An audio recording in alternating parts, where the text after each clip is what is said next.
Hi good morning friends. Welcome to ఐరా అరహా vlog. ఇంకా ఎవరైనా మన ఛానల్ని సబ్స్క్రైబ్ చేసుకోకుంటే ప్లీజ్ సబ్స్క్రైబ్ చేసుకోండి. ఈరోజు నేను ఆలు బఠానీ క్యారెట్ వేసి కర్రీ చేస్తున్నాను. ముందే క్యారెట్ బఠానీ ఉడకబెట్టుకున్నాను నేను కొంచెం సాల్ట్ వేసుకొని కుక్కర్లో. పొటాటోస్ కూడా కట్ చేసి పెట్టుకున్నా. ఇప్పుడు స్టవ్ మీద కుక్కర్ పెట్టుకొని ఒక 3 టేబుల్ స్పూన్ ఆయిల్ వేసుకున్నాను. అది హీట్ అయ్యాక ఇప్పుడు ఆనియన్స్ వేసుకుంటా.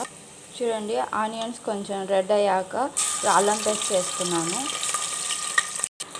తర్వాత ముందే మిక్సీకి నేను టమాటోస్, కొబ్బరి, ఇంకా ధనియా పొడి, కారం పొడి, ఇంకా చెక్క పొడి ఇవన్నీ వేసి మిక్సీకి కొట్టుకున్నాను.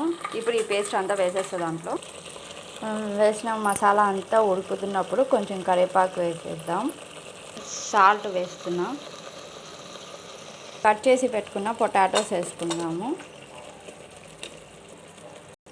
ఇలా పొటాటోస్ వేసుకొని అంతా బాగా కలుపుకొని ఒక 2 నిమిషాలు ఉడికాక తర్వాత మనం ఉడకబెట్టుకొని ఉన్నాం కదా పచ్చి బఠానీలు ఇంకా క్యారెట్, అవి కూడా వేసి కుక్కర్ పెట్టేద్దాం. ఇప్పుడు చూడండి, ఇప్పుడు ఉడకబెట్టుకున్న క్యారెట్ అవి వేస్తున్నాను.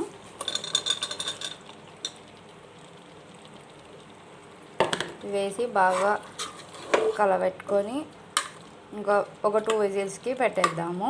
కొంచెం వాటర్ వేసుకొని ఒక గ్లాసు 2 విజిల్స్కి పెడదాం.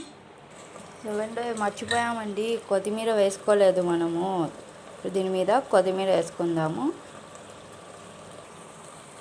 ఇప్పుడు ఒక గ్లాస్ వాటర్ వేద్దాం. ఇప్పుడు విజిల్కి పెట్టేస్తున్నా. చూడండి ఫ్రెండ్స్, మన రెడీ అయిపోయింది మన ఆలు బఠానీ క్యారెట్ కర్రీ. ఇప్పుడు ఇది చపాతీలో అయితే ఇంకా బాగుంటుంది.